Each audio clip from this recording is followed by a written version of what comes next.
kapal Nabi Nuh yang menggemparkan dunia.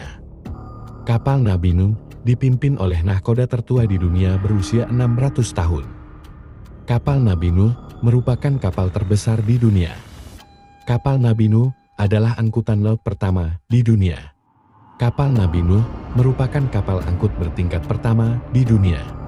Kapal Nabi Nuh adalah kapal yang berlayar tertinggi dari dasar laut. Kapal Nabi Nuh adalah kapal anti topan dan banjir pertama di dunia. Kapal Nabi Nuh adalah kapal pertama yang berlayar tanpa kompas. Penumpang kapal Nabi Nuh paling sedikit.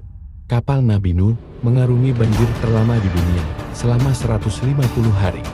Kapal Nabi Nuh mendarat di gunung.